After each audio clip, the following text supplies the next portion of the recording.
जनसंवाद न्यूज, सत्य आणि विश्वासाची बातमी।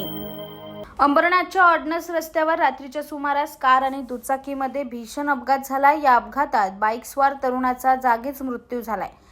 ऋतिक बाबासाहेब पगारे असं मृत्यू झालेल्या तरुणाचे नाव आहे। ऋतिक हा अंबरनाथच्या जावसई गाव येथे रहिवासी असून तो रात्री 2 वाजण्याच्या सुमारास रिलायन्स पेट्रोल पंप या ठिकाणी पेट्रोल भरण्यासाठी जात असताना भरधाव कार चालकाने दुचाकीला जोरदार धडक दिली। यात ऋतिकचा जागीच मृत्यू झालाय। या अपघाताप्रकरणी अंबरनाथ पोलीस ठाण्यात गुन्हा दाखल करण्यात आला असून पोलिसांनी कार चालकाला ताब्यात घेतले। दरम्यान ऋतिकच्या मृत्यूनंतर जावसई गावात हळहळ व्यक्त केली जाते। आकाश पगार है। आप किस विषय में यहाँ पर आए हो? मेरा भाई का एक्सीडेंट हो गया, उसका डेथ हो गया, तो उसके कारण। ये कैसे हुआ और कितने बजे घटना है? 2 बजे की घटना है। रात को पेट्रोल भरने जा रहा था, जब उसका एक्सीडेंट हो गया।